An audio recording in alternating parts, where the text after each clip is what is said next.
ನಮಸ್ಕಾರ ವೀಕ್ಷಕರೇ, ಕನ್ನಡ ಮಾತೃಭೂಮಿ ವಾರ್ತೆಗಳಿಗೆ ಸ್ವಾಗತ. ನಾನು ಸಂತೋಷಿ ಸರ್ಜೋಕರ್. ಮೊದಲಿಗೆ ಹೆಡ್ಲೈನ್ಸ್.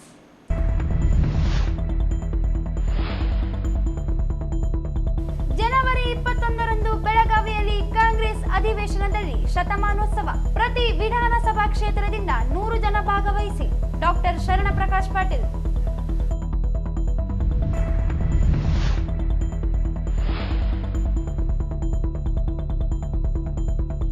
ಶೀಘ್ರದಲ್ಲಿ ಜಿಲ್ಲಾ ಮತ್ತು ತಾಲೂಕು ಪಂಚಾಯಿತಿ ಚುನಾವಣೆ ಸಿದ್ಧತೆ. ಡಾಕ್ಟರ್ ಶರಣಪ್ರಕಾಶ್ ಪಾಟೀಲ್.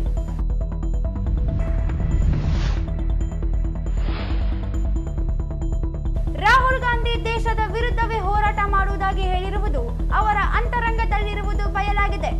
ಚಕ್ರವರ್ತಿ ಸೂಲಿಬೆಲೆ.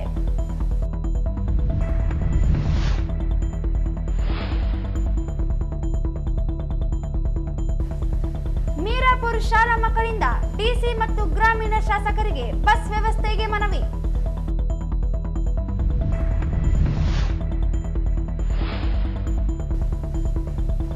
ವಿಜಯ ರೆಡ್ಡಿ ಸೀಸನ್ 3 ಕ್ರಿಕೆಟ್ ಪಂದ್ಯಾವಳಿ ಅಪೂರ್ಣಗೊಂಡಿರುವ ಅಂತಾರಾಷ್ಟ್ರೀಯ ಕ್ರೀಡಾಂಗಣ ಪೂರ್ಣಗೊಳ್ಳಲಿ. ರವಿ ಬೋಸರಾಜ್.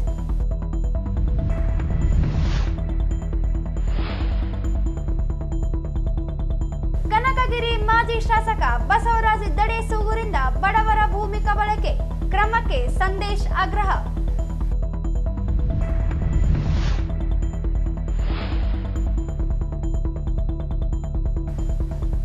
ಎಂಬತ್ತು ಅಡಿ ರಸ್ತೆಗೆ ಎನ್ಎಸ್ ಬೋಸರಾಜ್ ಹೆಸರಿಡಲು ಅಂಬೇಡ್ಕರ್ ಸೈನ್ಯ ವಿರೋಧ. ವಾರ್ತೆಗಳ ವಿವರ. ಬೆಳಗಾವಿ ಕಾಂಗ್ರೆಸ್ ಅಧಿವೇಶನದ ಶತಮಾನೋತ್ಸವ ಸಮಾರಂಭವನ್ನು ಜನವರಿ 21ರಂದು ಹಮ್ಮಿಕೊಳ್ಳಲಾಗಿದ್ದು, ಪ್ರತಿಯೊಬ್ಬ ಕಾರ್ಯಕರ್ತರು ಈ ಸಮಾರಂಭದಲ್ಲಿ ಭಾಗವಹಿಸಿ ಅಧಿವೇಶನ ಯಶಸ್ವಿಗೆ ಕಾರಣೀಭೂತರಾಗಬೇಕು ಎಂದು ವೈದ್ಯಕೀಯ ಶಿಕ್ಷಣ, ಕೌಶಲ್ಯಾಭಿವೃದ್ಧಿ, ಉದ್ಯಮಶೀಲತೆ ಮತ್ತು ಜೀವನೋಪಾಯ ಹಾಗೂ ಜಿಲ್ಲಾ ಉಸ್ತುವಾರಿ ಸಚಿವ ಡಾಕ್ಟರ್ ಶರಣಪ್ರಕಾಶ್ ಪಾಟೀಲ್ ಹೇಳಿದರು. ಅವರಿಂದು ನಗರದ ಕಾಂಗ್ರೆಸ್ ಕಚೇರಿಯಲ್ಲಿ ಹಮ್ಮಿಕೊಂಡಿದ್ದ ಕಾಂಗ್ರೆಸ್ ಮುಖಂಡರ ಹಾಗೂ ಕಾರ್ಯಕರ್ತರ ಸಭೆಯನ್ನುದ್ದೇಶಿಸಿ ಮಾತನಾಡಿ, 1924ರಲ್ಲಿ ಬೆಳಗಾವಿಯಲ್ಲಿ ಎಐಸಿಸಿ ಅಧ್ಯಕ್ಷರಾಗಿ ಮಹಾತ್ಮ ಗಾಂಧಿಯವರು ಅಧಿಕಾರ ಸ್ವೀಕರಿಸಿ ಸ್ವಾತಂತ್ರ್ಯ ಚಳುವಳಿಯ ಸಂದರ್ಭದಲ್ಲಿ ದೇಶದ ಹಿತಕ್ಕಾಗಿ ಪಕ್ಷವನ್ನು ಸ್ಥಾಪಿಸಿದ್ದರು. ಅವರ ಮಾರ್ಗದರ್ಶನದಲ್ಲಿ ಹಾಗೂ ಕಾಂಗ್ರೆಸ್ ಪಕ್ಷ ನಡೆದು ಬಂದ ಹಾದಿಯನ್ನು ಕಣ್ತುಂಬಿಕೊಳ್ಳುವ ಸುವರ್ಣ ಅವಕಾಶ ಕಾರ್ಯಕರ್ತರಿಗೆ ಒದಗಿ ಬಂದಿದೆ ಎಂದರು. ರಾಜ್ಯದ ಪ್ರತಿಯೊಂದು ಮತಕ್ಷೇತ್ರದಿಂದ ಕನಿಷ್ಠ 100 ಜನರು ಅಧಿವೇಶನದಲ್ಲಿ ಭಾಗವಹಿಸಬೇಕಾಗಿದೆ. ಕಾಂಗ್ರೆಸ್ ಪಕ್ಷವು ದೇಶದ ಕಟ್ಟಕಡೆಯ ವ್ಯಕ್ತಿಗೂ ಕೂಡ ಸ್ವಾಭಿಮಾನದ ಬದುಕನ್ನು ಕಟ್ಟಿಕೊಡಲು ಬದ್ಧವಾಗಿದೆ. ಇದಲ್ಲದೆ ಕಲ್ಯಾಣ ಕರ್ನಾಟಕ ಭಾಗದ ಜನರಿಗೆ ವಿಶೇಷ ಸ್ಥಾನಮಾನ ನೀಡುವಲ್ಲಿ ಕಾಂಗ್ರೆಸ್ ಪಕ್ಷ ಶ್ರಮಿಸುತ್ತಿದೆ ಎಂದು ಹೇಳಿದರು.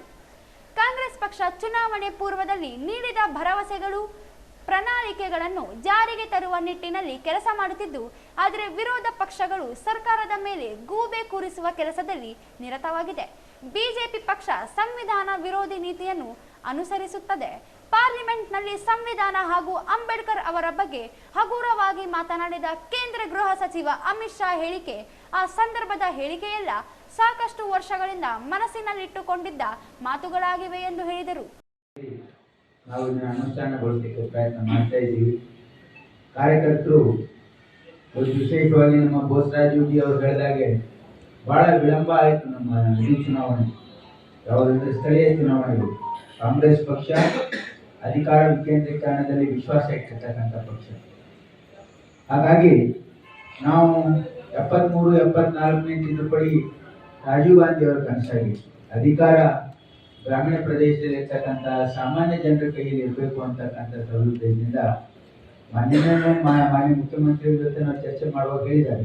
ನಾನು ಹೇಳಿದೆ ಮಾಡಲೇಬೇಕು, ಚುನಾವಣೆ ಭಾಳ ವಿಳಂಬ ಆಗಿದೆ ಅಂದರೆ ಈ ಮಾರ್ಚಿನ ಬಜೆಟ್ ನಂತರ 100% ಮಾಡೋಣ, ಏಪ್ರಿಲ್ ಅಥವಾ ಮೇಯಲ್ಲಿ ಮಾಡೋಣ ಅಂತ ಹೇಳಿದ್ದಾರೆ ಮಾನ್ಯ ಮುಖ್ಯಮಂತ್ರಿಗಳು. ಅದು ಕೆಲವೊಂದು ತಾಂತ್ರಿಕ ಕಾರಣಕ್ಕಾಗಿ ಕೋರ್ಟಲ್ಲಿ ಇರೋದ್ರಿಂದ ಅವೆಲ್ಲವನ್ನು ಇತ್ಯರ್ಥ ಮಾಡಿ ಇವತ್ತು ಚುನಾವಣೆಯನ್ನು ಮಾಡತಕ್ಕಂಥ ಉದ್ದೇಶ ಇದೆ. ಹಾಗಾಗಿ ನಮ್ಮ ಕಾರ್ಯಕರ್ತರ ಚುನಾವಣೆ ಇದೆ, MLA MP ಚುನಾವಣೆ ಆಯ್ತು, ಕಾರ್ಯಕರ್ತರ ಚುನಾವಣೆ ಇದೆ. ಅದಕ್ಕೆ ನಾವೆಲ್ಲರೂ ಸಜ್ಜಾಗ್ತಕ್ಕಂಥ ಅವಶ್ಯಕತೆ ಇದೆ. ಸಂವಿಧಾನ ವಿರೋಧಿ ಚಟುವಟಿಕೆಗಳನ್ನು ಮಾಡ್ತಾ ಇದ್ದಾರೆ ಅಂತಕ್ಕಂಥದ್ದು ಕೂಡ ಬಹಳ ಸ್ಪಷ್ಟವಾಗಿ ಇವತ್ತು ಗೋಚರ ಆಗ್ತಾ ಇದೆ. ಜನರಿಗೆ ಮನವರಿಕೆ ಆಗ್ತಾ ಇದೆ.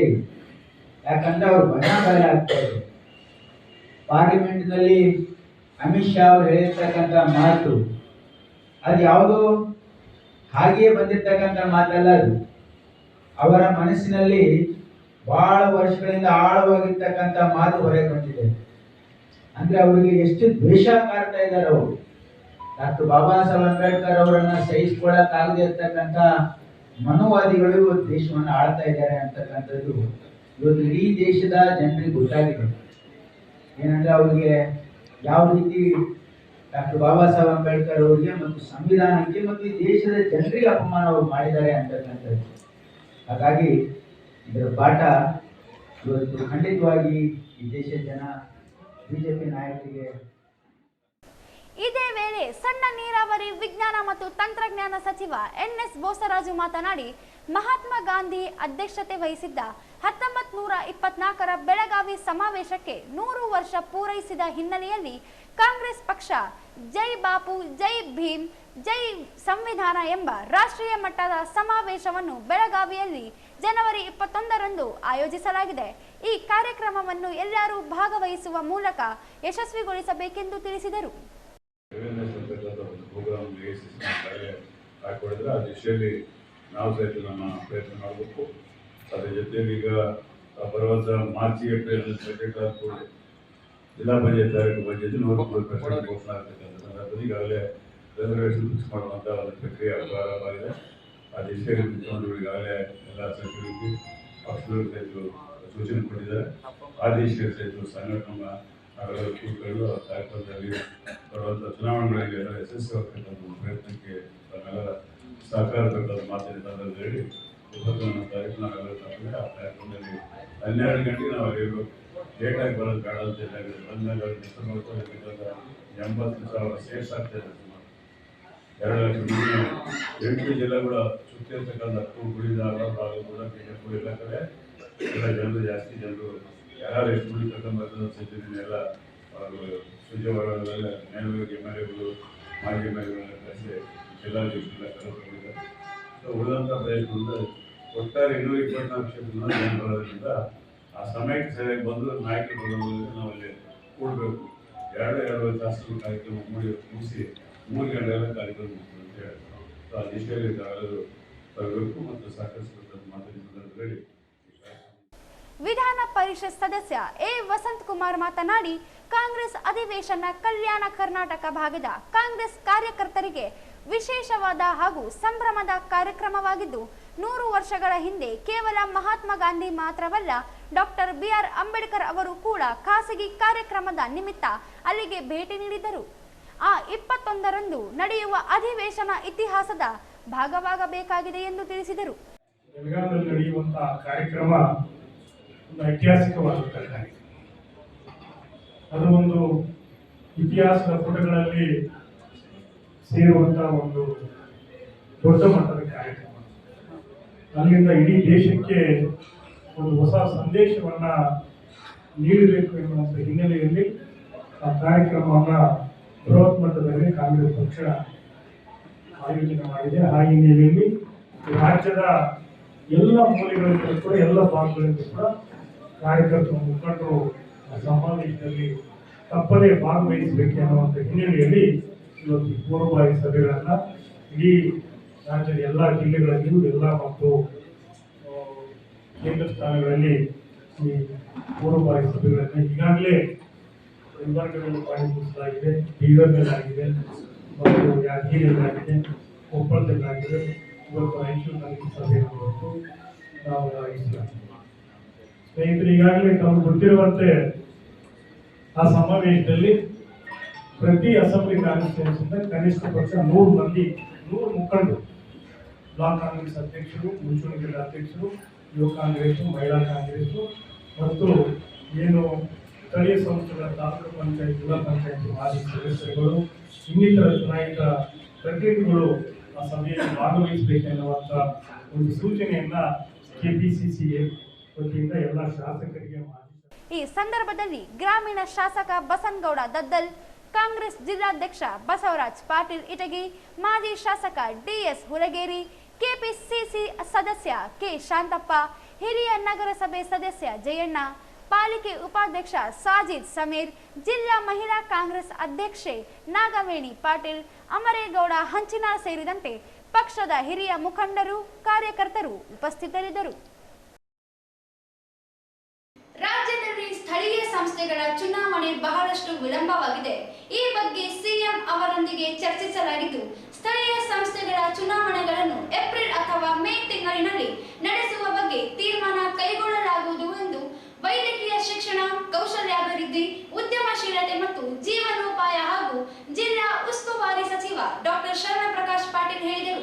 ಅವರಿಂದು ನಗರದ ಕಾಂಗ್ರೆಸ್ ಕಚೇರಿಯಲ್ಲಿ ಬೆಳಗಾವಿ ಕಾಂಗ್ರೆಸ್ ಅಧಿವೇಶನದ ಕುರಿತು ಹಮ್ಮಿಕೊಂಡಿದ್ದ ಪೂರ್ವಭಾವಿ ಸಭೆಯ ಬಳಿಕ ಸುದ್ದಿಗಾರರೊಂದಿಗೆ ಮಾತನಾಡಿ, ಸ್ಥಳೀಯ ಚುನಾವಣೆಗಳು ಕಾರ್ಯಕರ್ತರ ಚುನಾವಣೆಗಳಿದ್ದಂತೆ ಚುನಾವಣೆಗೆ ತಾಂತ್ರಿಕ ತೊಡಕುಗಳು ಎದುರಾಗಿ ವಿಳಂಬವಾಗಿತ್ತು. ಮಾರ್ಚ್ ತಿಂಗಳ ಬಜೆಟ್ ನಂತರ ಸ್ಥಳೀಯ ಚುನಾವಣೆಗಳನ್ನು ನಡೆಸಲು ತೀರ್ಮಾನಿಸಲಾಗುವುದು ಎಂದು ತಿಳಿಸಿದರು. ಮಹಾತ್ಮ ಗಾಂಧೀಜಿ ಅವರ ಆದರ್ಶ ಮತ್ತು ಹಾದಿಯಲ್ಲಿಯೇ ಕಾಂಗ್ರೆಸ್ ಪಕ್ಷ 100 ವರ್ಷಗಳಿಂದಲೂ ನಡೆದು ಬಂದಿದೆ. ಮುಂದೆಯೂ ಅವರು ಹಾಕಿಕೊಟ್ಟ ಮಾರ್ಗದರ್ಶನದಲ್ಲಿಯೇ ಪಕ್ಷ ನಡೆಯುತ್ತದೆ ಎಂದರು. ಇಡೀ ದೇಶಕ್ಕೆ ಸತ್ಯ ಮತ್ತು ಅಹಿಂಸೆಯ ಸಂದೇಶವನ್ನು ಸಾರಿದ ಮಹಾತ್ಮ ಗಾಂಧೀಜಿಯವರ ತತ್ವ ಸಿದ್ಧಾಂತಗಳಿಗೆ ಕಾಂಗ್ರೆಸ್ ಪಕ್ಷ ಬದ್ಧವಾಗಿದೆ ಮತ್ತು ಅವರ ತತ್ವಗಳ ತಳಹಾದಿಯಲ್ಲಿ ದೇಶವನ್ನು ಕಟ್ಟುವ ಕೆಲಸವನ್ನು ಕಾಂಗ್ರೆಸ್ ಪಕ್ಷದ ಪ್ರತಿಯೊಬ್ಬ ಕಾರ್ಯಕರ್ತರು ಮಾಡಬೇಕಾಗಿದೆ ಎಂದು ಕರೆ ನೀಡಿದರು. 21ನೇ ತಾರೀಕು ಬೆಳಗಾವಿಯಲ್ಲಿ ಒಂದು ಬೃಹತ್ ಸಮಾವೇಶವನ್ನು ಮಾಡ್ತಾ ಇದ್ದೀವಿ. ಬರೀ ಮಹಾತ್ಮ ಗಾಂಧೀಜಿಯವರು ಬೆಳಗಾವಿನ ಕಾಂಗ್ರೆಸ್ ಅಧಿವೇಶನ 1924ರಲ್ಲಿ ಅಧ್ಯಕ್ಷತೆಯನ್ನು ವಹಿಸಿಕೊಂಡು ಒಂದು ಐತಿಹಾಸಿಕ ಘಟನೆ ಬೆಳಗಾವಿ ಜಿಲ್ಲೆ ಕರ್ನಾಟಕದಲ್ಲಿ ಅವರು ಆ ಒಂದು ಘಟನೆಯ ಒಂದು 100 ವರ್ಷದ ಸವಿನೆನಪಿನಲ್ಲಿ ನಮ್ಮ ನಾಯಕರಾಗಿರ್ತಕ್ಕಂಥ ಮಲ್ಲಿಕಾರ್ಜುನ್ ಖರ್ಗೆ ಸಾಹೇಬರು ದೇಶದ ಅಖಿಲ ಭಾರತ ಕಾಂಗ್ರೆಸ್ ಸಂಸ್ಥೆ ಅಧ್ಯಕ್ಷರಾಗಿ ಇರೋದ್ರಿಂದ ಕಾಂಗ್ರೆಸ್ ಪಕ್ಷದ ಕಮಿಟ್ಮೆಂಟ್ ಮಹಾತ್ಮ ಗಾಂಧಿಯವರ ಆದರ್ಶ ಮತ್ತು ಮಹಾತ್ಮ ಗಾಂಧಿಯವರು ನಡೆದು ಬಂದಿರತಕ್ಕಂಥ ದಾರಿಯಲ್ಲೇ ಕಾಂಗ್ರೆಸ್ ಪಕ್ಷ ಸದಾ ನಡೀತದೆ ಅಂತಕ್ಕಂಥ ಒಂದು ಸಂಕಲ್ಪ ಮತ್ತು ಇಡೀ ದೇಶಕ್ಕೆ ಮಹಾತ್ಮ ಗಾಂಧೀಜಿಯವರ ಏನು ಸತ್ಯ ಅಹಿಂಸೆಯ ಸಂದೇಶ ಇವತ್ತೇನು ಈಗಲೂ ಕೂಡ ಕಾಂಗ್ರೆಸ್ ಪಕ್ಷ ತತ್ವದ ಮೇಲೆ ನಾವು ಬದ್ಧರಾಗಿದ್ದೀವಿ ಅಂತಕ್ಕಂಥ ಸಂದೇಶ ಮತ್ತು ನಮ್ಮ ಒಂದು ವೈಭವ ಅಖಿಲ ಭಾರತ ಕಾಂಗ್ರೆಸ್ ಸಮಿತಿ ಅಧ್ಯಕ್ಷರಾಗಿ ಮಹಾತ್ಮ ಗಾಂಧೀಜಿಯವರು ಕುಳಿತಿರ್ತಕ್ಕಂಥ ಸ್ಥಾನದಲ್ಲಿ ನಮ್ಮ ಭಾಗದ ಒಬ್ಬ ಹಿರಿಯ ನಾಯಕರಾಗಿರ್ತಕ್ಕಂಥ ಮಲ್ಲಿಕಾರ್ಜುನ್ ಖರ್ಗೆ ಸಾಹೇಬರು ಆ ಸ್ಥಾನದಲ್ಲಿದ್ದು ಕಾಂಗ್ರೆಸ್ ಪಕ್ಷವನ್ನು ಮಹಾತ್ಮ ಗಾಂಧೀಜಿಯವರ ತತ್ವದ ತಳಹದಿಯ ಮೇಲೆ ಇವತ್ತು ದೇಶ ಕಟ್ಟತಕ್ಕಂಥ ಕೆಲಸ ಇವತ್ತು ಮಾಡಿರೋ ಹಿನ್ನೆಲೆಯಲ್ಲಿ ನಮಗೆ ಗೊತ್ತಿರೋ ಹಾಗೆ ಕೇಂದ್ರ ತನಿಖಾ ಸಂಸ್ಥೆಗಳಾದ ಇಡಿ, ಇನ್ಕಮ್ ಟ್ಯಾಕ್ಸ್ ಹಾಗೂ ಸಿಬಿಐ, ಸಿಐಡಿಗಳನ್ನು ಕೇಂದ್ರ ಸರ್ಕಾರ ಕೈಗೊಂಬೆಯಾಗಿಸಿಕೊಂಡಿವೆ. ರಾಜ್ಯದಲ್ಲಿ ಕೇಂದ್ರ ಸರ್ಕಾರದ ಸೂಚನೆಯಂತೆ ಬಿಜೆಪಿ ಪಕ್ಷದ ನಾಯಕರಲ್ಲಿ ಎಷ್ಟು ದಾಳಿಗಳಾಗಿವೆ, ವಿರೋಧ ಪಕ್ಷದವರ ಮೇಲೆ ಎಷ್ಟು ರೈಡ್ ಆಗಿದೆ ಎಂಬುದನ್ನು ಗಮನಿಸಿದಾಗ ಸತ್ಯಾಂಶ ಹೊರಬರುತ್ತದೆ ಎಂದು ಹೇಳಿದರು. ಇತರೆ ಪಕ್ಷದ ನಾಯಕರ ಮೇಲೆ ರೈಡ್ ಮಾಡಿಸುವುದು, ಆದಾದ ನಂತರ ಆ ನಾಯಕರು ಬಿಜೆಪಿ ಸೇರುವುದು, ಬಳಿಕ ಕೇಸ್ ಡ್ರಾಪ್ ಆಗುವುದು ಬಿಜೆಪಿ ತಂತ್ರವಾಗಿ ಬಿಟ್ಟಿದೆ. ದೇಶದಲ್ಲಿ ಮೋದಿ ಸರ್ಕಾರ ಇಡೀ ಇನ್ಕಮ್ ಟ್ಯಾಕ್ಸ್ ಸಂಸ್ಥೆಗಳನ್ನು ದುರ್ಬಳಕೆ ಮಾಡಿಕೊಳ್ಳುತ್ತಿದೆ. ಕೇಂದ್ರ ತನಿಖಾ ಸಂಸ್ಥೆಗಳಿಂದ ರೈಡ್ಗಳನ್ನು ಮಾಡಿಸುವ ಮೂಲಕ ಕೇಂದ್ರ ಸರ್ಕಾರದಿಂದ ಬ್ಲ್ಯಾಕ್ ಮೇಲ್ ತಂತ್ರವನ್ನು ಅನುಸರಿಸಲಾಗುತ್ತಿದೆ ಎಂದು ಗುಡುಗಿದರು. ಬೆಳಗಾವಿಯ ಕಾಂಗ್ರೆಸ್ ಸಮಾವೇಶ ಗಾಂಧೀಜಿಯವರ ಪಾಲ್ಗೊಂಡ ಹಿನ್ನೆಲೆಯಲ್ಲಿ ಮತ್ತು 100 ವರ್ಷಗಳನ್ನು ಪೂರ್ಣಗೊಳಿಸಿದ ನೆನಪಿನಲ್ಲಿ ಮಾಡಲಾಗುತ್ತಿದೆಯೇ ಹೊರತು ಜಾರಕಿಹೊಳಿ ಕುಟುಂಬವನ್ನು ಸಂಧಾನ ಮಾಡುವುದಕ್ಕಾಗಿಯೋ ಅಥವಾ ಇನ್ಯಾವುದೋ ಸಚಿವರನ್ನು ಓಲೈಸುವುದಕ್ಕಾಗಿಯೋ ಅಲ್ಲ. ಇಲ್ಲಿ ಸಂಧಾನದ ಪ್ರಶ್ನೆಯೇ ಇಲ್ಲ ಎಂದರು. ದರೋಡೆ ನಡೆದಿರುವ ಪ್ರಕರಣಕ್ಕೆ ಸಂಬಂಧಿಸಿದಂತೆ ತನಿಖೆ ನಡೆಯುತ್ತದೆ. ಸಿಎಂ ಕೂಡ ಈ ಬಗ್ಗೆ ಗಮನ ಹರಿಸುತ್ತಿದ್ದಾರೆ. ಗೃಹ ಸಚಿವ ಪರಮೇಶ್ವರ್ ಅವರ ಸೂಚನೆಯಂತೆ ಈಗಾಗಲೇ ಕ್ರಮ ಕೈಗೊಳ್ಳಲು ನಿರ್ಧರಿಸಲಾಗಿದೆ. ಪರಮೇಶ್ವರ್ ಒಬ್ಬ ಕಳಂಕರಹಿತ ನಾಯಕ. ರಾಜ್ಯದಲ್ಲಿ ತಮ್ಮ ಆಡಳಿತದಿಂದ ಸಾಕಷ್ಟು ಹೆಸರು ಮಾಡಿದ್ದಾರೆ. ಅವರ ಬಗ್ಗೆ ಬಿಜೆಪಿ ನಾಯಕರು ಇಲ್ಲ ಸಲ್ಲದ ಹೇಳಿಕೆ ನೀಡುವುದು ಸರಿಯಲ್ಲ ಎಂದರು. ಈ ರೀತಿ ಅವರು ಡಿ ಅವರು, ಇನ್ಕಮ್ ಟ್ಯಾಕ್ಸ್ ಅವರು, CBI ಇವೆಲ್ಲ ಈ ದೇಶದಲ್ಲಿ BJP ಸರ್ಕಾರ ಅದನ್ನು ಕೈಗೊಂಬೆಯಾಗಿ ಉಪಯೋಗ ಮಾಡಿಕೊಳ್ತಾ ಇದೆ. ಇದು ಹೊಸದೇನಲ್ಲ, ಇದು ನಾನು ಯಾವುದೇ ರಾಜಕೀಯ ಸ್ಟೇಟ್ಮೆಂಟ್ ಅಲ್ಲ. ಇದು ಒಂದು ಜವಾಬ್ದಾರಿಯುತ ಸ್ಥಾನದಲ್ಲಿ ಒಬ್ಬ ಈ ರಾಜ್ಯದ ಸಚಿವನಾಗಿ ಮಾತನ್ನು ಹೇಳ್ತಾ ಇದ್ದೀನಿ. ನಾನು ನನ್ನ ಜವಾಬ್ದಾರಿನ ಅರ್ಥಕೊಂಡು ಮಾತಾಡ್ತಾ ಇದ್ದೀನಿ. ನಾನು ಈ ದೇಶದಲ್ಲಿ ತಾವೆಲ್ಲ ಅನಲೈಸ್ ಮಾಡಿ ನೋಡಿ, ಪತ್ರಿಕರ್ತರು ನಮ್ಗಿಂತ ಬುದ್ಧಿವಂತರು ಇದ್ದೀರಿ. ಎಷ್ಟು ಜನರ ಮೇಲೆ, ವಿರೋಧ ಪಕ್ಷದವ್ರ ಮೇಲೆ ಇನ್ಕಮ್ ಟ್ಯಾಕ್ಸು ED ರೇಡ್ ಆಗಿದೆ. ಭಾರತೀಯ ಜನತಾ ಪಾರ್ಟಿ ಮತ್ತು ಅವರ ಏನು ಸಂಘ ಮಿತ್ರರಿದ್ದಾರೆ ಅವ್ರ ಜನರ ಮೇಲೆ ಎಷ್ಟು ಜನ ED ಇನ್ಕಮ್ ಟ್ಯಾಕ್ಸ್ ರೇಡ್ ಆಗಿದೆ. ಬೇರೆ ಪಕ್ಷದಲ್ಲಿರ್ತಕ್ಕಂಥ ನಾಯಕರು, ಮುಖಂಡರು ಅವ್ರ ಮೇಲೆ ಇನ್ಕಮ್ ಟ್ಯಾಕ್ಸ್ ED ರೇಡ್ ಆದಮೇಲೆ ಎಷ್ಟು ಜನ BJP ಸೇರಿದ್ದಾರೆ, BJP ಸೇರಿದ ಮೇಲೆ ಅವ್ರ ಮೇಲೆ ಇರ್ತಕ್ಕಂಥ ಕೇಸನ್ನು ಎಷ್ಟು ಡ್ರಾಪ್ ಆಗಿದೆ, ಇವೆಲ್ಲ ಅನಲೈಸ್ ಮಾಡಿದರೆ ತಮಗೆ ಬಹಳ ಸ್ಪಷ್ಟವಾಗಿ ಗೋಚರ ಆಗ್ತದೆ.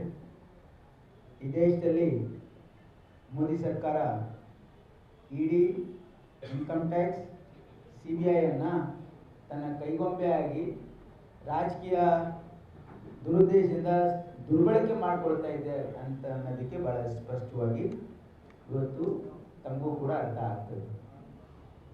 ಅದಷ್ಟೇ ಅಲ್ಲ, ಈ ಕಾರ್ಪೊರೇಟ್ ಫಂಡಿಂಗ್ ರಾಜ್ಯದಲ್ಲಿ ಕೆಪಿಸಿಸಿ ಅಧ್ಯಕ್ಷರ ಬದಲಾವಣೆ ಬಗ್ಗೆ ಊಹಾಪೋಹಗಳನ್ನು ನಡೆಯುತ್ತಿವೆ. ಅದರಲ್ಲಿ ಹುರುಳಿಲ್ಲ, ಒಬ್ಬರಿಗೆ ಒಂದೇ ಹುದ್ದೆ ಎಂಬ ಮಾತಿಲ್ಲ.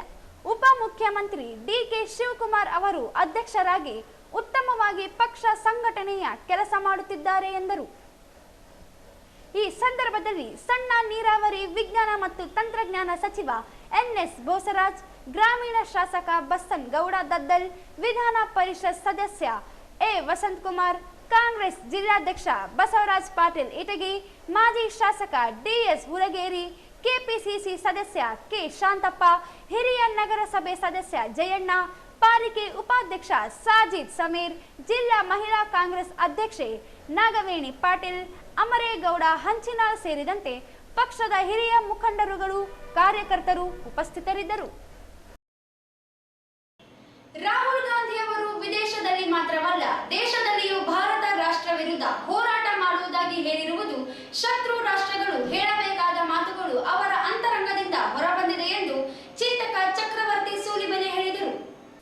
ಅವರಿಂದು ಭೇಟಿಯಾದ ಮಾಧ್ಯಮಗಳೊಂದಿಗೆ ಮಾತನಾಡಿ, ರಾಹುಲ್ ಗಾಂಧಿ ಅವರು ದೇಶದ ವಿರುದ್ಧವೇ ಹೋರಾಟ ಮಾಡುವುದಾಗಿ ಹೇಳಿರುವುದು ಅವರ ಮನಸ್ಥಿತಿ ಏನು ಎಂಬುದನ್ನು ಬಿಂಬಿಸುತ್ತದೆ ಎಂದರು. ಡಾಕ್ಟರ್ BR ಅಂಬೇಡ್ಕರ್ ಎಂಬ ಅಮೃತವನ್ನು ಜನರಿಗೆ ಹಂಚುವ ಕೆಲಸವನ್ನು ಮಾಡುತ್ತಿದ್ದೇವೆ. ಹಿಂದೂ ಸಮಾಜದಲ್ಲಿರುವ ಅಸಮಾನತೆಯ ಬುಡ ಸಮೇತ ತೆಗೆದು ಹಾಕುವ ಅವರ ವಿಚಾರವನ್ನು ತಿಳಿದುಕೊಳ್ಳುವ, ತಿದ್ದುಪಡಿ ಮಾಡಿಕೊಳ್ಳುವ ಪ್ರಯತ್ನ ಮಾಡಲಾಗುತ್ತಿದೆ. ಅವರು ಕಾಂಗ್ರೆಸ್, ಕಮ್ಯುನಿಸ್ಟರ ವಿರುದ್ಧ ಅಂದೇ ಅಭಿಪ್ರಾಯ ಹಂಚಿಕೊಂಡಿದ್ದರು. ಡಾಕ್ಟರ್ ಬಾಬಾ ಸಾಹೇಬ್ ಅಂಬೇಡ್ಕರ್ ಅವರು ಬರೆದಿರುವ ಥ್ಯಾನ್ಸ್ ಆ್ಯಂಡ್ ಪಾಕಿಸ್ತಾನ್ ಪುಸ್ತಕದಲ್ಲಿ ಅನೇಕ ಉಲ್ಲೇಖಗಳನ್ನು ನೀಡಿದ್ದಾರೆ. ಆದರೆ ಮಹಾತ್ಮ ಗಾಂಧಿ ಮತ್ತು ನೆಹರು ಪ್ರಣೀತ ಸರ್ಕಾರಕ್ಕೆ ಅಂಬೇಡ್ಕರ್ ಅವರ ಸಂದೇಶ ಅರ್ಥವಾಗದೇ ಹೋಗಿದೆ. ಪಾಕಿಸ್ತಾನ್ ಪ್ರತ್ಯೇಕ ರಾಷ್ಟ್ರವಾಗಬೇಕೆಂದು ಓಟು ಮಾಡಿದವರು ಸಹ ದೇಶದಲ್ಲಿಯೇ ಉಳಿದಿದ್ದಾರೆ. ಹಿಂದಿನಿಂದಲೂ ಮುಸ್ಲಿಮರು ಜನಸಂಖ್ಯೆಯನ್ನು ಹೆಚ್ಚಿಸಿಕೊಳ್ಳುವ ಪ್ರಯತ್ನ ಮಾಡುತ್ತಲೇ ಬಂದಿದ್ದಾರೆ. ಮುಸಲ್ಮಾನರು ಏನಾದರೂ ತಪ್ಪು ಮಾಡಿದರೆ ಅವರು ಹುಚ್ಚರಾಗಿರ್ತಾರೆ, ದಡ್ಡರಾಗಿರ್ತಾರೆ. ಹಿಂದೂಗಳೇನಾದರೂ ತಪ್ಪು ಮಾಡಿದರೆ ಅವರು ವ್ಯವಸ್ಥಿತವಾಗಿ ಮಾಡ್ತಾರೆ ಅನ್ನೋದು ಒಂದು ತಲೆಯಲ್ಲಿ ಸರ್ಕಾರಕ್ಕೆ ತುಂಬಿಕೊಂಡ್ಬಿಟ್ಟಿದೆ ಅಂತ. ಬರೀ ಇಲ್ಲಿ ಮಾತ್ರ ಅಲ್ಲ, ಇಡೀ ದೇಶದಲ್ಲಿ ಮತ್ತು ನನಗೆ ಕೇಳೋದಾದರೆ ಜಗತ್ತಿನ ಅನೇಕ ಕಡೆಗಳಲ್ಲಿ ಈ ಥರದ ಪರಿಸ್ಥಿತಿ ನಿರ್ಮಾಣ ಆಗಿದೆ. ಇದು ವೋಕಿಸಮ್ನ ಒಂದು ಕೆಟ್ಟ ರೋಗ ಇದು ಅಂತ ನನಗನ್ಸುತ್ತೆ. ಕರ್ನಾಟಕದಲ್ಲಿ ನಾವು ಚಾಮರಾಜಪೇಟೆಯಲ್ಲಿ ಆಗಿರುವಂಥ ಘಟನೆ ನೋಡಿದ್ವಿ. ಅಲ್ಲಿ ಒಬ್ಬ ವ್ಯಕ್ತಿ ಹಿಡ್ಕೊಂಡು ಬಂದಿದ್ದಾರೆ. ಇಡೀ ಚಾಮರಾಜಪೇಟೆಗೆ ಗೊತ್ತು, ಇಡೀ ಬೆಂಗಳೂರಿಗೆ ಗೊತ್ತು, ಇಡೀ ಕರ್ನಾಟಕಕ್ಕೆ ಗೊತ್ತು ಅವನು ಅದನ್ನು ಮಾಡಿರ್ಲಿಕ್ಕೆ ಸಾಧ್ಯ ಇಲ್ಲ ಅಂತ. ಒಬ್ಬ ಹುಚ್ಚನಿಗೆ ಅದು ಯಾಕೆ ಗೋವಿಂದೇ ಕಡಿಬೇಕು ಅಂತ ಅನ್ಸುತ್ತೆ, ಅವನಿಗೆ ಯಾಕೆ ನಾಯಿ ಕೆಚ್ಚಲು ಕಡಿಬೇಕು ಅಂತ ಅನ್ಸೋದಿಲ್ಲ, ಅವನಿಗೆ ಯಾಕೆ ಬೇರೆ ಪ್ರಾಣಿಗಳನ್ನ ಹಿಡ್ಕೋಬೇಕು ಅದನ್ನ ಕೂತ್ಕೆ ಕಡಿಬೇಕು ಅಂತ ಅನ್ಸೋದಿಲ್ಲ, ಗೋವಿಂದೇ ಕಡಿಬೇಕು ಅಂತ ಯಾಕೆ ಅನ್ಸುತ್ತೆ. ಅಕಸ್ಮಾತ್ ಅವನಿಗೆ ಹುಚ್ಚು ಬಂದಿದೆ ಅಂತಂದ್ರೆ ಯಾವ ಹುಚ್ಚಿದೆ, ಯಾವುದನ್ನು ಓದಿದ ಮೇಲೆ ಅವನು ಹುಚ್ಚು ಬಂದಿದೆ, ಯಾರು ಮಾತು ಕೇಳಿದ್ಮೇಲೆ ಹುಚ್ಚು ಬಂದಿದೆ, ಯಾವ ಪ್ರಾರ್ಥನಾ ಮಂದಿರಕ್ಕೆ ಹೋದ್ಮೇಲೆ ಈ ಹುಚ್ಚು ಬಂದಿದೆ ಅನ್ನೋದನ್ನು ಕೂಡ ಸರ್ಕಾರ ಅದನ್ನು ಬಹಿರಂಗಪಡಿಸಿದ್ರೆ ಒಳ್ಳೆಯದು ನನಗನ್ಸುತ್ತೆ. ಬರೀ ಇಲ್ಲೇ ಅಲ್ಲ, ಕೇರಳದಲ್ಲಿ ಇತ್ತೀಚೆಗೆ ಒಬ್ಬ ತುಳಸಿ ಕಟ್ಟೆಗೆ ತನ್ನ ಅತ್ಯಂತ ಕೆಟ್ಟದಾಗಿರೋ ಕೂದಲೊಂದನ್ನು ಬಿಸಾಕ್ ಹೋಗಿರೋದು ವಿಡಿಯೋ ತುಂಬ ಹರಿದಾಡ್ತು. ಅವನನ್ನು ಹುಚ್ಚ ಅಂತ ಹೇಳಿದರು. ಅಂದರೆ ಯಾರು ಹಿಂದೂ ಧರ್ಮದ ಕುರಿತಂತೆ ಅವಹೇಳನಕಾರಿಯಾಗಿ ನಡ್ಕೊಳ್ತಾರೋ ಅವ್ರನ್ನ ಹುಚ್ಚ ಅಂತ ಸಂಬೋಧಿಸಿ ಮುಗಿಸ್ಬಿಡ್ತಾರೆ. ಸೊ ಆ ಕೇಸನ್ನು ಮುಗಿಸುವಂಥ ಪ್ರಯತ್ನ. ಆದರೆ ನೆನಪಿರಲಿ, ನಾನು ನೆನಪು ಮಾಡ್ಕೊಡ್ತೀನಿ ನಿಮಗೆ. ಇದೇ ರೀತಿ ಈ ರೈತರೆಲ್ಲ ಪ್ರೊಟೆಸ್ಟಿಗೆ ಅಂತ ಕೂತಿದ್ದಾಗ ಅಲ್ಲಿ ಯಾರೋ ಒಬ್ಬರು ಸಿಖ್ಖರ ಒಂದು ಏನೋ ಒಂದು ಅವರ ಆಕೃತಿಯೊಂದನ್ನು ವಿರೂಪಗೊಳಿಸಿದ್ರು ಅನ್ನೋ ಕಾರಣಕ್ಕೆ ಒಬ್ಬ ಹುಡುಗನನ್ನು ಹಿಡಿದ್ರು. ಅವ್ನು ನಿಜವಾಗ್ಲೂ ಹುಚ್ಚ ಆಗಿದ್ದ, ಪಾಪ ಹುಚ್ಚ ಅಂತ ಎಲ್ಲರೂ ಹೇಳಿದ್ರು.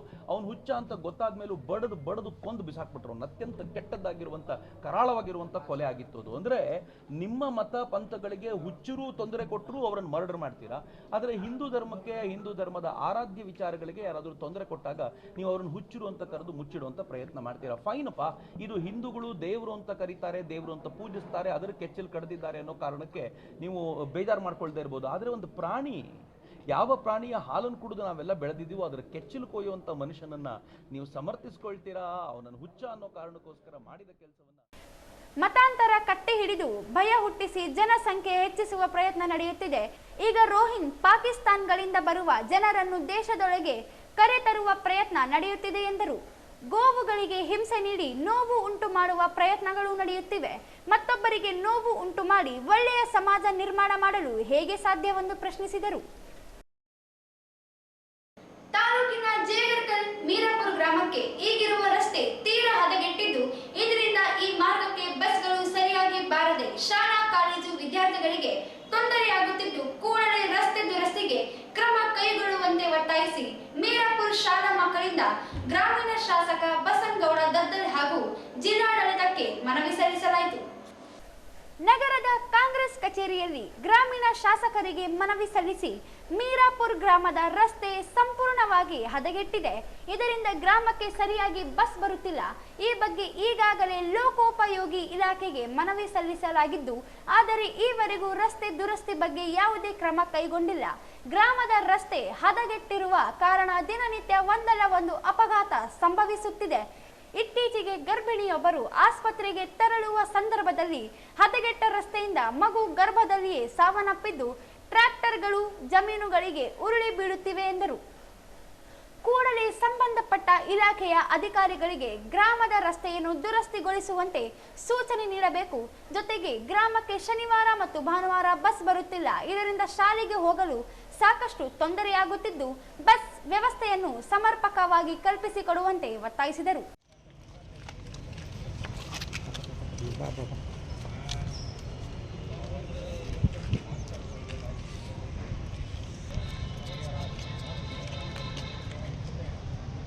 ಈ ರಸ್ತೆ ದುರಸ್ತಿ ಮಾಡುವಂತೆ ಆಡಳಿತಕ್ಕೆ ಮನವಿ ನೀಡಿದರೂ ಯಾವುದೇ ಪ್ರಯೋಜನವಾಗಿಲ್ಲ.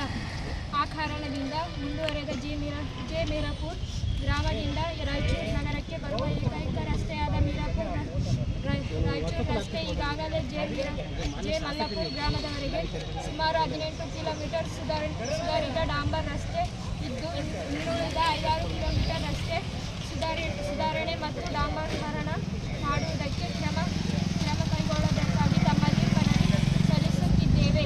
ಒಂದೇ ಒಂದು ಮಳೆ ಬಂದರೆ ಸಾಕು, ರಸ್ತೆ ಸಂಪೂರ್ಣ ಕೆಸರು ಗದ್ದೆಯಾಗಿ ಮಾರ್ಪಾಡು ಹೊಂದುತ್ತಿದ್ದು, ಗ್ರಾಮಕ್ಕೆ ಬರುವ ಸರ್ಕಾರಿ ಬಸ್ ಸಂಚಾರ ಬಂದ್ ಆಗಿದ್ದು, ಗ್ರಾಮದ ವಿದ್ಯಾರ್ಥಿಗಳು ಬಸ್ ಪುನರ್ ಸಂಚಾರ ಆರಂಭ ಮಾಡುವಂತೆ ಜಿಲ್ಲಾಡಳಿತಕ್ಕೆ ಮನವಿ ಮಾಡಿರುವ ಉದಾಹರಣೆಗಳು ಇವೆ. ಹದಗೆಟ್ಟ ರಸ್ತೆಯಲ್ಲಿ ಗ್ರಾಮದ ನಾಲ್ಕು ಜನ ದ್ವಿಚಕ್ರ ವಾಹನ. ಈ ಸಂದರ್ಭದಲ್ಲಿ ವಿದ್ಯಾರ್ಥಿಗಳಾದ ಕಾಶಪ್ಪ, ನಾಗರಾಜ್, ಭರತ್, ನಿರ್ಮಲಾ, ಮಹಾದೇವಮ್ಮ, ಮಹೇಶ್, ಮೇಘನಾ, ಮಹಾಲಕ್ಷ್ಮಿ, ಭವಾನಿ, ಅನೀಶಾ, ಅನಿತಾ ಸೇರಿದಂತೆ ಇತರರು ಇದ್ದರು. ಈಗ ಜಾಹೀರಾತು. ಶ್ರೀ ಮಹಾಯೋಗಿ ವೇಮನವರ 613ನೇ ಜಯಂತಿಯ ಹಾರ್ದಿಕ ಶುಭಾಶಯಗಳು. ದಿನಾಂಕ 19/1/2025 ಬೆಳಿಗ್ಗೆ 10ಕ್ಕೆ. ಸ್ಥಳ ರಂಗಮಂದಿರ ರಾಯಚೂರು. ಸರ್ವರಿಗೂ ಸ್ವಾಗತ ಕೋರುವವರು ಶ್ರೀ ಜಿ ರಾಮಚಂದ್ರ ರೆಡ್ಡಿ ಗುಂಜಳ್ಳಿ, ಅಧ್ಯಕ್ಷರು ತಾಲೂಕು ರೆಡ್ಡಿ ಕ್ಷೇಮಾಭಿವೃದ್ಧಿ ಸಂಘ ರಾಯಚೂರು. ಶ್ರೀ ಕೆ ಲಕ್ಷ್ಮೀಕಾಂತ್ ರೆಡ್ಡಿ ಬೂರ್ದಿಪಾಡ, ಉಪಾಧ್ಯಕ್ಷರು ತಾಲೂಕು ರೆಡ್ಡಿ ಕ್ಷೇಮಾಭಿವೃದ್ಧಿ ಸಂಘ ರಾಯಚೂರು ಮತ್ತು ರೆಡ್ಡಿ ಸಮಾಜದ ಎಲ್ಲ ಕುಲ ಬಾಂಧವರು ಹೆಚ್ಚಿನ ಸಂಖ್ಯೆಯಲ್ಲಿ ಭಾಗವಹಿಸಿ ಕಾರ್ಯಕ್ರಮ ಯಶಸ್ವಿಗೊಳಿಸಬೇಕಾಗಿ ವಿನಂತಿ.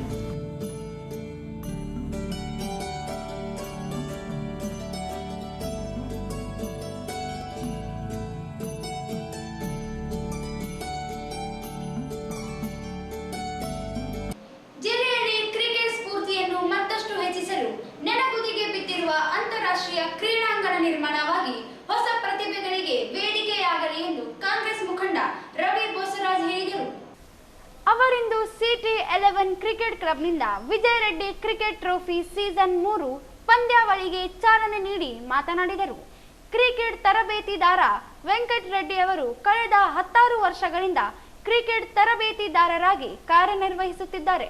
ಆಕಸ್ಮಿಕವಾಗಿ ಉತ್ತಮ ಭವಿಷ್ಯ ಹೊಂದಿದ್ದ ವಿಜಯ್ ರೆಡ್ಡಿ ಅಕಾಲಿಕ ಅಗಲಿಕೆಯಾಗಿರುವ ನೋವಿನ ಸಂಗತಿ. ಆದರೆ ವೆಂಕಟ್ ರೆಡ್ಡಿ ಅವರ ಮಗನ ಭವಿಷ್ಯವನ್ನು ಕ್ರೀಡೆಯಲ್ಲಿ ಕಾಣುತ್ತಿದ್ದಾರೆ. ಯುವ ಕ್ರೀಡಾಪಟುಗಳಿಗೆ ಪ್ರೋತ್ಸಾಹವಾಗಿ ಕಾರ್ಯನಿರ್ವಹಿಸುತ್ತಿದ್ದಾರೆ. KSCA ಇಂದ ನಿರ್ಮಾಣವಾಗಬೇಕಿದ್ದ ಅಂತಾರಾಷ್ಟ್ರೀಯ ಕ್ರೀಡಾಂಗಣ ಅಪೂರ್ಣವಾಗಿ ಉಳಿದಿದೆ. ಅಂತಾರಾಷ್ಟ್ರೀಯ ಕ್ರೀಡಾಪಟುಗಳಾದ ಸಚಿನ್ ತೆಂಡೂಲ್ಕರ್, ರಾಹುಲ್ ದ್ರಾವಿಡ್ ಸೇರಿ ತಂಡವೇ ಬಂದು ಹೋಗಿ 25 ವರ್ಷ ಕಳೆದಿವೆ. ಆದರೂ ಕ್ರೀಡಾಂಗಣ ಪೂರ್ಣವಾಗಿಲ್ಲ. ಜಿಲ್ಲಾ ಜನಪ್ರತಿನಿಧಿಗಳು, ಕ್ರೀಡಾಪಟುಗಳು ಸೇರಿ ಅಂತಾರಾಷ್ಟ್ರೀಯ ಗುಣಮಟ್ಟ ಕ್ರೀಡಾಂಗಣ ನಿರ್ಮಾಣ ಮಾಡಲು ಎಲ್ಲರೂ ಕೈ ಜೋಡಿಸಬೇಕೆಂದು ಪಂದ್ಯಾವಳಿಗೆ ಶುಭ ಹಾರೈಸಿದರು.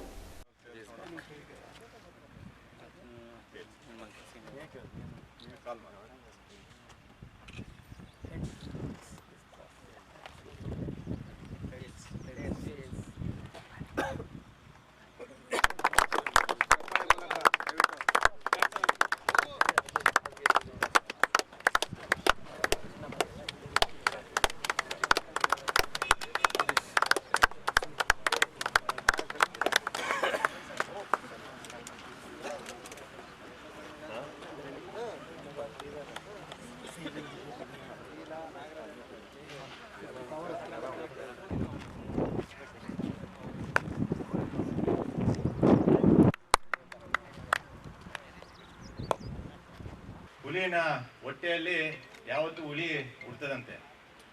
ಹಾಗಾಗಿ ಇವತ್ತು ನಮ್ಮ ವೆಂಕಟರೆಡ್ಡಿ ಏನಿದಾರಲ್ಲ, ಕ್ರಿಕೆಟ್ ಬಗ್ಗೆ ಇಷ್ಟೊಂದು ಆಸಕ್ತಿ ಇಡೀ ರಾಯಚೂರು ಜಿಲ್ಲೆಯಲ್ಲಿ ಇನ್ನೊಬ್ಬರು ಯಾರೇ ಅಷ್ಟೊಂದು ಆಸಕ್ತಿ ತೋರಿಸಿದಂಥ ವ್ಯಕ್ತಿನ ಯಾರೂ ಇಲ್ಲ.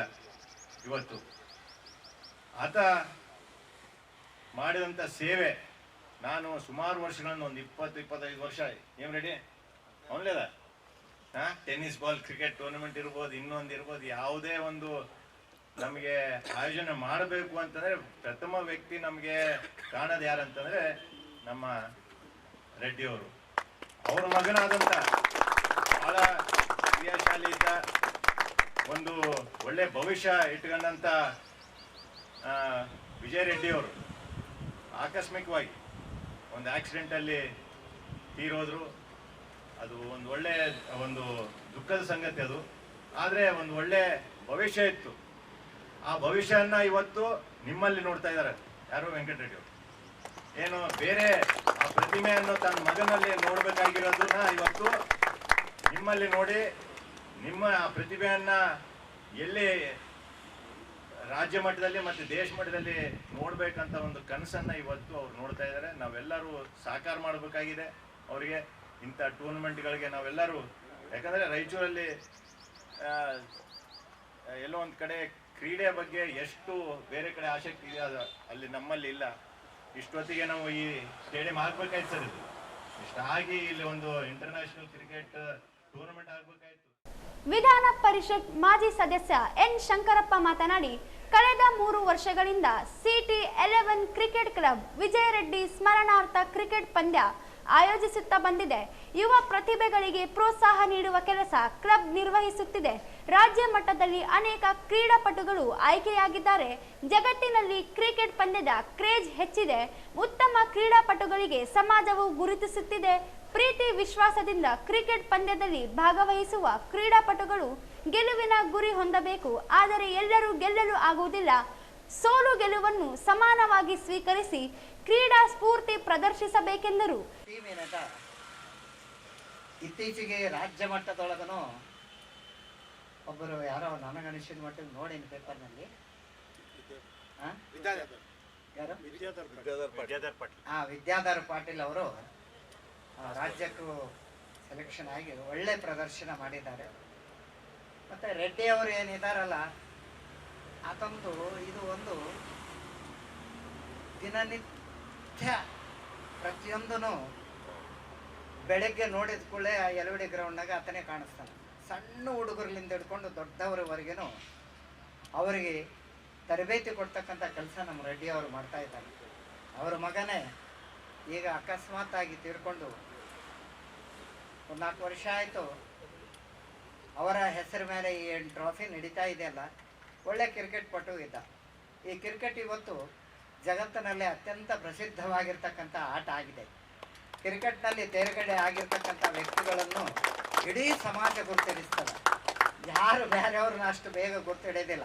ಆದರೆ ಕ್ರಿಕೆಟ್ನವ್ರನ್ನು ಯಾರೇ ಈ ರಾಜ್ಯ ಮಟ್ಟಕ್ಕೆ ಸೆಲೆಕ್ಷನ್ ಆದರು, ರಾಷ್ಟ್ರ ಮಟ್ಟಕ್ಕೆ ಸೆಲೆಕ್ಷನ್ ಆದರು, ಇದರೊಳಗೆ ಆಟ ಆಡ್ತಾ ಇದ್ದಾರ, ಈ ಯಾವುದೇ ಟೀಮ್ ಒಳಗೆ ಆಟ ಆಡ್ತಾ ಇದ್ದಾರೆ ಅಂದರೆ ನಮ್ಮ ಅಂತ ರಾಯಚೂರಂಥ ಪ್ಲೇಸ್ ಒಳಗೆ ಭಾಳ ಜನರಿಗೆ ಇಮಿಡಿಯೇಟ್ಲಿ ಗೊತ್ತಾಗ್ತಕ್ಕಂಥದ್ದು ಈ ಕ್ರಿಕೆಟ್ ವ್ಯಕ್ತಿಗಳು. ಅಂದರೆ ನಿಮ್ಮ ಹತ್ರ ಇರ್ತಕ್ಕಂಥ ಪ್ರತಿಭಾ ನೀವು ತೋರಿಸಿದರೆ ಸಹಜವಾಗಿ ಅದು ನಿಮ್ಮನ್ನು ದೇಶದ ಮಟ್ಟಕ್ಕೆ ತಗೊಂಡು ಹೋಗಿ ಒಬ್ಬ ಪ್ರತಿಭಾನ್ವಿತ ಕ್ರಿಕೆಟ್ ಪ್ಲೇಯರ್ ಆಗಿ ತೋರಿಸ್ತಕ್ಕಂಥದ್ದು ನಡೆದಿದೆ. ಬಂಧುಗಳೇ, ನೀವು ಶ್ರದ್ಧೆಯಿಂದ ಮಾಡಬೇಕು ಅಷ್ಟೇ. ನಿಮ್ಮ ಜೊತೆಗೆ ನಿಮ್ಮ ವೃತ್ತಿ ಅಥವಾ ವಿದ್ಯಾಭ್ಯಾಸ ಎಲ್ಲವನ್ನೂ ಸರಿಯಾಗಿ ಮಾಡಬೇಕು. ಕ್ರಿಕೆಟ್ ಕಾರ್ಯಕ್ರಮದಲ್ಲಿ CT11 ಕ್ಲಬ್ ಅಧ್ಯಕ್ಷ ಶರಣ ರೆಡ್ಡಿ, ಮಹಾನಗರ ಪಾಲಿಕೆ ಉಪಾಧ್ಯಕ್ಷ ಸಾಜಿದ್ ಸಮೀರ್, HKE ಸೊಸೈಟಿ ಸದಸ್ಯ ನಿಶಾಂತ್ ಎಲಿ, ಸಿರವಾರ್ ವಿದ್ಯಾವಾಹಿನಿ ಶಾಲೆ ಅಧ್ಯಕ್ಷ T ಬಸವರಾಜ್, ತರಬೇತಿದಾರ ವೆಂಕಟರೆಡ್ಡಿ ಸೇರಿ ಅನೇಕರು ಇದ್ದರು. ರಾಜ್ಯ ವಿವಿಧ ಜಿಲ್ಲೆಗಳಿಂದ ಆಗಮಿಸಿದ 16 ತಂಡಗಳು ಭಾಗವಹಿಸಿದ್ದವು. ಕೊಪ್ಪಳ ಜಿಲ್ಲೆಯ ಕನಕಗಿರಿ ವಿಧಾನಸಭಾ ಕ್ಷೇತ್ರದ ಬಿಜೆಪಿ ಮಾಜಿ ಶಾಸಕ ಬಸವರಾಜ ದಡೇಸೂಗೂರು ಎಂಬುವವರು ಬಡ ಕುಟುಂಬಗಳ ಮೇಲೆ ದೌರ್ಜನ್ಯ ನಡೆಸಿ ಗುಂಡಾಗಿರಿ ಮೂಲಕ ಬಡವರ ಭೂಮಿ ಕಬಳಿಸುವ ಕೆಲಸ ಮಾಡುತ್ತಿದ್ದು, ಕೂಡಲೇ ಜಿಲ್ಲಾಡಳಿತ ದಲಿತ ಕುಟುಂಬಗಳ ಮೇಲೆ ನಡೆಯುತ್ತಿರುವ ಗುಂಡಾಗಿರಿ ತಡೆಯಲು ಕ್ರಿಮಿನಲ್ ಕೇಸ್ ದಾಖಲಿಸಿ ಭೂಮಿ ವಾರಸುದಾರರಿಗೆ ಮರಳಿಸಲು ಮುಂದಾಗಬೇಕೆಂದು ಅಂಬೇಡ್ಕರ್ ಸೇವಾ ಸಮಿತಿ ಸಂಸ್ಥಾಪಕ ಅಧ್ಯಕ್ಷ ಸಂದೇಶ್ ಹೇಳಿದರು. ಅವರಿಂದು ಮಾಧ್ಯಮಗೋಷ್ಠಿ ಉದ್ದೇಶಿಸಿ ಮಾತನಾಡಿ, ಸಿಂಧನೂರು ತಾಲೂಕಿನ ಸಾಲಗುಂದ ಹೋಬಳಿಯ ವ್ಯಾಪ್ತಿಯ ಆಲಮಪ್ಪ, ತಾಯಿ ಆಲಮಮ್ಮ ಇವರಿಗೆ ಸೇರಿ ಸರ್ವೆ ನಂಬರ್ 84/9ರಲ್ಲಿರುವ 1 ಎಕರೆ 20 ಗುಂಟೆ, ಮೌಲಪ್ಪ ದೊಡ್ಡ ಕೋರಮ್ಮ ಇವರಿಗೆ ಸೇರಿದ ಸರ್ವೆ ನಂಬರ್ 84/17ರಲ್ಲಿರುವ 1 ಎಕರೆ 20 ಗುಂಟೆ ಜಮೀನ್ ಕಬ್ಜಾದಲ್ಲಿದ್ದು ಪಹಣಿ ಮಟ್ಟೇಶನ್ ಹೊಂದಿದ್ದರೂ ಸಹ ಬಸವರಾಜ್ ದಡೇಸೂಗೂರು ಇವರು ದೌರ್ಜನ್ಯದಿಂದ ಭೂಮಿ ಕಿತ್ತಿಕೊಳ್ಳುವ ಪ್ರಯತ್ನಿಸುತ್ತಿದ್ದಾರೆ. ಅಕ್ರಮ ಗುಂಡಾ ಪಡೆ ರಚಿಸಿಕೊಂಡು ಬಡ ಕುಟುಂಬಗಳ ಭೂಮಿ ಕಬಳಿಸುವ ಕೆಲಸ ಮಾಡುತ್ತಿದ್ದಾರೆ. ಸರಿಸುಮಾರು 700 ಎಕರೆ ಅಕ್ರಮ ಭೂಮಿ ಪಡೆದಿರುವ ಅವರು ಅಮಾಯಕ ಜನರಿಗೆ ಜೀವ ಬೆದರಿಕೆ ಹಾಕಿ ವಂಚಿಸುತ್ತಿದ್ದಾರೆ. ಪೊಲೀಸ್ ಹಾಗೂ ಕಂದಾಯ ಇಲಾಖೆ ದೂರು ನೀಡಿದರೂ ಯಾವುದೇ ಕ್ರಮ ಕೈಗೊಂಡಿಲ್ಲ. ರಾಜಕೀಯ ಪ್ರಭಾವಕ್ಕೆ ಒಳಗಾಗಿ ಸಂಬಂಧಿಸಿದ ಅಧಿಕಾರಿಗಳು ಸಹ ನ್ಯಾಯ ಕೊಡುತ್ತಿಲ್ಲ. ವಿಮುಕ್ತ ದೇವದಾಸಿಯರಿಗೆ ಸರ್ಕಾರ ಮಂಜೂರು ಮಾಡಿದ ಭೂಮಿಯನ್ನು ಸಹ ನಕಲಿ ದಾಖಲೆ ಸೃಷ್ಟಿಸಿ ಫೋರ್ಜರಿ ಮಾಡಿ ಜಮೀನು ಕಬಳಿಸಿಕೊಂಡಿದ್ದಾರೆ. 3 ಎಕರೆ ಜಮೀನು ಕೊಡ್ತಾರೆ ಅಥವಾ 2 ಎಕರೆ ಜಮೀನು ಕೊಡ್ತಾರೆ ಅಥವಾ ಒಂದು 4 ಎಕರೆ ಜಮೀನು ಕೊಡ್ತಾರೆ. ಈ ಕೊಟ್ಟಿರೋರ ಹತ್ರ ಎಲ್ಲ ಅದರಲ್ಲಿ ಅರ್ಧ ಅಂದ್ರೆ 3 ಎಕರೆ ಜಮೀನು ಕೊಟ್ರೆ 1.5 ಎಕರೆ ಜಮೀನು ಆ ವ್ಯಕ್ತಿ ಪಡ್ಕೊಂಡು ಉಳಿದ 1.5 ಎಕರೆ ಜಮೀನು ಯಾರು ಫಲಾನುಭವಿಗಳು ಇರ್ತಾರೋ ಅವ್ರು ಕೊಡೋದು. ಮಂಜೂರಾಗೋ ಜಮೀನುಗಳನ್ನು ಈ ತರನೇ ಮಾಡ್ತಾರೆ, ಬೇರೆ ತರ ಜಮೀನುಗಳು ಈ ತರ ಮಾಡ್ತಾರೆ. ಇದ್ರ ಜೊತೆಗೆ ಏನ್ ಮಾಡ್ತಾರೆ, ನಾನು ಇಡೀ ಇತಿಹಾಸದಲ್ಲಿ ಸುಮಾರು ದೊಡ್ಡ ದೊಡ್ಡ ಕೇಸುಗಳೆಲ್ಲ ಸುಮಾರು ನಾವು ಮಾಡಿದೀವಿ. ಆದ್ರೆ ಎಂತೆಂತ ದೊಡ್ಡ ದೊಡ್ಡ ಭೂಗಳನ್ನ ನೋಡಿದೀವಿ, ದೊಡ್ಡ ದೊಡ್ಡ ಇವನ್ನೆಲ್ಲ ನೋಡಿದೀವಿ. ಆದ್ರೆ ಒಂದು ತಡ ಸಮುದಾಯದಲ್ಲಿ ಹುಟ್ಟಿ ಸುಮಾರು 700 ಎಕರೆ ಜಮೀನು, ಸರ್ಕಾರಿ ಜಮೀನು ಆಗ್ಬೋದು, ಮತ್ತೆ ಇದು ಏನದು ಈ ತರ ಬೇರೆಯವರು ಮಂಜೂರಾಗಿರುವಂತಹ ಜಮೀನುಗಳಿಗೆ ಅಕ್ರಮವಾಗಿ ಕಾಂಪೌಂಡ್ ಹಾಕೊಂಡಿರುವಂತದ್ದಾಗ್ಬೋದು, ಸುಮಾರು 700 ಎಕರೆ ಜಮೀನು ಅಕ್ರಮವಾಗಿ ರೌಡಿಸಂ ಮಾಡಿಕೊಂಡು ಈ ತರ ಬಡವರ ಹೊಟ್ಟೆ ಮೇಲೆ ಹೊಡ್ಕೊಂಡು ನೋಡಿ. ಅವ್ರದೇ ಸಮುದಾಯದ ಆಲ್ಮಪ್ಪ ಅವ್ರ ಕುಟುಂಬದಲ್ಲಿ ಅವರು ಸರ್ವೆ ಕರ್ಕೊಂಡ್ಬಂದು ಸರ್ವೆ ಮಾಡಿಸುವಂತ ಒಂದು ಸಂದರ್ಭದಲ್ಲಿ ಅಡ್ಡ ಹಾಕಿ ಹೊಡಿತಾರೆ. ಇದೇ ಬಸವರಾಜ್ ದಡೆ ಸೂಗೂರು. ಇದಕ್ಕೆ ಸಂಬಂಧಪಟ್ಟಂತ ವಿಡಿಯೋ ಕ್ಲಿಪ್ಸ್ ಐತೆ, ಅದನ್ನ ನಿಮ್ಮ ಗ್ರೂಪ್ ಐತಲ್ಲ ಸರ್, ಪತ್ರಿಕಾ ಮಾಧ್ಯಮ ಮಿತ್ರರ ಗ್ರೂಪ್ ಐತೆ, ಆ ಗ್ರೂಪ್ ನಾನು ಸೆಂಡ್ ಮಾಡ್ತೀನಿ ಸರ್. ನಾನೇನು ಹೇಳೋದಕ್ಕೆ ಇಷ್ಟಪಡ್ತೀನಿ ಅಂದ್ರೆ, ಎಷ್ಟೇ ದೊಡ್ಡದಾಗಿ ಬೆಳೆದ್ರು ಇದೇ ಸಮುದಾಯದ, ನಮ್ಮ ಮಾದಿಗ ಸಮುದಾಯದ ಬಡವರ ಮೇಲೆ ನಿಮ್ಮ ದರ್ಪ ತೋರಿಸುವಂಥದ್ದು, ದೌರ್ಜನ್ಯ ತೋರಿಸುವಂಥದ್ದು, ಜಮೀನು ಕಿತ್ಕೊಳ್ಳುವಂಥದ್ದು ನಿಮ್ಗೆ ಲಾಯಕ ಲಗತ್ತ? ನಿಮ್ಮ ಬೆಳವಣಿಗೆ ಅದಕ್ಕೆ ನಾವು ಸ್ವಾಗತ ಮಾಡ್ತೀವಿ. ಚೆನ್ನಾಗಿ ಬೆಳೀರಿ. ನೀವು ಶಾಸಕರಾಗ್ರಿ, ಮತ್ತೆ ಮಿನಿಸ್ಟರ್ ಆಗ್ರಿ, ಮತ್ತೆ ದೊಡ್ಡ ದೊಡ್ಡ ಸ್ಥಾನಮಾನಕ್ಕೆ ಹೋಗ್ರಿ, ನಮ್ದು ಅದ್ರಲ್ಲಿ ಅಭ್ಯಂತರ ಇಲ್ಲ. ನೀವು ದೊಡ್ಡ ಸ್ಥಾನದಲ್ಲಿ ಇದ್ದೀರಾ, ನೀವು ಬಲಾಢ್ಯರಾಗಿದ್ದೀರಾ, ನೀವು ಶಕ್ತಿಶಾಲಿಗಳಾಗಿದ್ದೀರಾ ಅಂತ ಹೇಳ್ಬಿಟ್ಟು ಬಡವರ ಮೇಲೆ ನಿಮ್ಮ ದರ್ಪ ತೋರಿಸೋದಾ? ರಾಜಕೀಯವಾಗಿ ಏನೇ ಅಭಿವೃದ್ಧಿ ಹೊಂದಿದ್ದರೂ ಶೋಷಿತ ಸಮುದಾಯ ಜನರನ್ನು ಬೀದಿಗೆ ತರುವ ಪ್ರಯತ್ನ ನಡೆಯುತ್ತಿದೆ. ಕೂಡಲೇ ಸರ್ಕಾರ ಮಧ್ಯ ಪ್ರವೇಶಿಸಿ ಮಾದಿಗ ಸಮುದಾಯಕ್ಕೆ ಸೇರಿದ ಜನರ ಭೂಮಿಯನ್ನು ರಕ್ಷಿಸಿಕೊಡಬೇಕು. ಇಲ್ಲದೆ ಹೋದಲ್ಲಿ ಕಾನೂನು ಹೋರಾಟದೊಂದಿಗೆ ಅನಿರ್ದಿಷ್ಟ ಹೋರಾಟ ನಡೆಸುವುದಾಗಿ ಎಚ್ಚರಿಸಿದರು. ಈ ಸಂದರ್ಭದಲ್ಲಿ ಬುದ್ದೇಶ್, ಬಸವರಾಜ್, ರಾಮಸ್ವಾಮಿ, ಆಲಪ್ಪ ಇದ್ದರು. ನಗರದ ಗೋಶಾಲ ರಸ್ತೆಯಿಂದ ಚಂದ್ರಮೌಳೇಶ್ವರ ವೃತ್ತದವರೆಗಿನ 80 ಅಡಿ ರಸ್ತೆಗೆ ಸಚಿವ ಎನ್ಎಸ್ ಬೋಸರಾಜ್ ಹೆಸರಿಡಬಾರದೆಂದು ಅಖಿಲ ಭಾರತ ಡಾಕ್ಟರ್ ಬಿಆರ್ ಅಂಬೇಡ್ಕರ್ ಸೈನ್ಯದಿಂದ ನಗರದ ಜಿಲ್ಲಾಧಿಕಾರಿ ಕಚೇರಿ ಆವರಣದಲ್ಲಿ ಕಚೇರಿ ಅಧಿಕಾರಿಗೆ ಮನವಿ ಸಲ್ಲಿಸಲಾಯಿತು. ನಗರದ ಗೋಶಾಲ ರಸ್ತೆಯಿಂದ ಚಂದ್ರಮೌಳೇಶ್ವರ ವೃತ್ತದವರೆಗಿನ 80 ಅಡಿ ರಸ್ತೆಗೆ ಸಚಿವ ಎನ್ಎಸ್ ಬೋಸರಾಜು ಹೆಸರಿಡಲು ನಿರ್ಧರಿಸುವುದು ಸೂಕ್ತವಲ್ಲ. ಸದರಿ ರಸ್ತೆಗೆ Gautama Buddha, doctor BR Ambedkar, Babu Jagjivan Ram, doctor APJ Abdul Kalam, Sharana Aralayya ಸೇರಿದಂತೆ ಇತರೆ ಸಮಾಜ ಸುಧಾರಕರ ಹೆಸರಿಡುವಂತೆ ಒತ್ತಾಯಿಸಿದರು. ರಸ್ತೆಗೆ ರಾಜಕೀಯ ವ್ಯಕ್ತಿಗಳ ಹೆಸರಿಡುವ ಬದಲು ತಮ್ಮ ಸ್ವಂತ ಪರಿಶ್ರಮದಿಂದ ಯಾವುದೇ ಆಸೆ ಆಕಾಂಕ್ಷೆಗಳಿಲ್ಲದೆ ಸಮಾಜ ಸುಧಾರಣೆಗೆ ಪಣ ತೊಟ್ಟಿರುವ ಮಹಾತ್ಮರ ಹೆಸರಿಡಬೇಕು. ಆಗ ಮಾತ್ರ ಮಹಾತ್ಮರ ತತ್ವಾದರ್ಶನಗಳನ್ನು ಜನರಿಗೆ ತಿಳಿಸಿದಂತಾಗುತ್ತದೆ ಎಂದು ಆಕ್ರೋಶ ವ್ಯಕ್ತಪಡಿಸಿದರು. ನೋಡ್ರಿ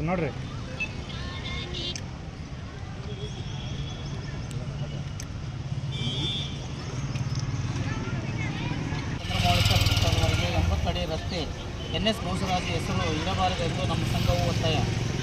ಮೇಲ್ಕಾಣಿಸಿದ ವಿಷಯಕ್ಕೆ ಸಂಬಂಧಿಸಿದಂತೆ ಅಖಿಲ ಭಾರತ ಡಾಕ್ಟರ್ ಬಿಆರ್ ಅಂಬೇಡ್ಕರ್ ಸೈನ್ಯ ವಿಭಾಗೀಯ ಸಮಿತಿ ತಮ್ಮಲ್ಲಿ ವಿನಂತಿಸಿಕೊಳ್ಳುವುದೇನೆಂದರೆ, ರಾಯಚೂರು ನಗರದ ಗೋಶಾಲ ರಸ್ತೆಯಿಂದ ಚಂದ್ರಮೌಳೇಶ್ವರ ವೃತ್ತದವರೆಗೆ ಇರುವ 80 ಅಡಿ ರಸ್ತೆಯ ಎನ್ಎಸ್ ಬೋಸರಾಜು ಇಡುವುದನ್ನು ಸೂಕ್ತವಾಗಿರುವುದಿಲ್ಲ.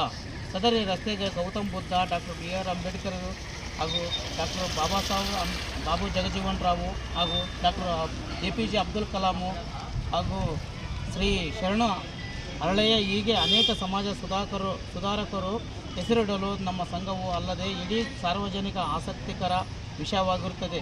ಇದಕ್ಕೆ ಯಾವುದೇ ರಾಜಕೀಯ ಸಮಾಜ ಸುಧಾರಕರ ಹೆಸರು ಇಡಬೇಕೆಂದು ನಮ್ಮ ಅಭಿಪ್ರಾಯವೂ ಆಗಿರುತ್ತದೆ.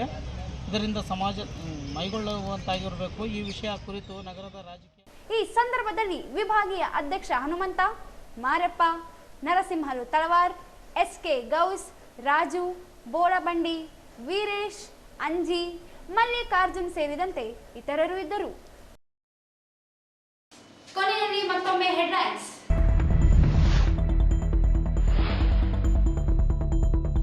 ಜನವರಿ 21ರಂದು ಬೆಳಗಾವಿಯಲ್ಲಿ ಕಾಂಗ್ರೆಸ್ ಅಧಿವೇಶನದಲ್ಲಿ ಶತಮಾನೋತ್ಸವ. ಪ್ರತಿ ವಿಧಾನಸಭಾ ಕ್ಷೇತ್ರದಿಂದ 100 ಜನ ಭಾಗವಹಿಸಿ. ಡಾಕ್ಟರ್ ಶರಣ ಪ್ರಕಾಶ್ ಪಾಟೀಲ್.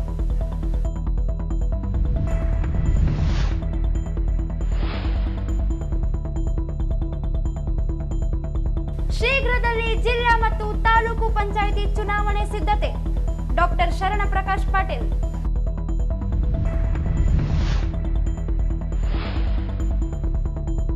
ರಾಹುಲ್ ಗಾಂಧಿ ದೇಶದ ವಿರುದ್ಧವೇ ಹೋರಾಟ ಮಾಡುವುದಾಗಿ ಹೇಳಿರುವುದು ಅವರ ಅಂತರಂಗದಲ್ಲಿರುವುದು ಬಯಲಾಗಿದೆ. ಚಕ್ರವರ್ತಿ ಸೂಲಿಬೆಲೆ.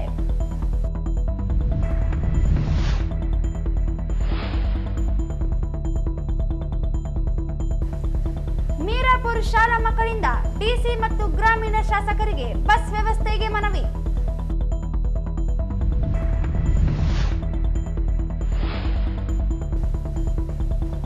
ವಿಜಯ ರೆಡ್ಡಿ ಸೀಸನ್ 3 ಕ್ರಿಕೆಟ್ ಪಂದ್ಯಾವಳಿ ಅಪೂರ್ಣಗೊಂಡಿರುವ ಅಂತಾರಾಷ್ಟ್ರೀಯ ಕ್ರೀಡಾಂಗಣ ಪೂರ್ಣಗೊಳ್ಳಲಿ. ರವಿ ಬೋಸರಾಜ್.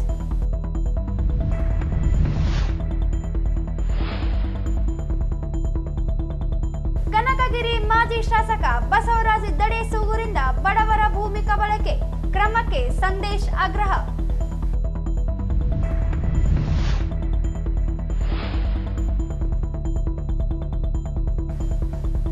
80 ಅಡಿ ರಸ್ತೆಗೆ NS ಬೋಸರಾಜ್ ಹೆಸರಿಡಲು ಅಂಬೇಡ್ಕರ್ ಸೈನ್ಯ ವಿರೋಧ. ಇಲ್ಲಿಗೆ ವಾರ್ತೆಗಳ ಪ್ರಸಾರ ಮುಕ್ತಾಯವಾಯಿತು.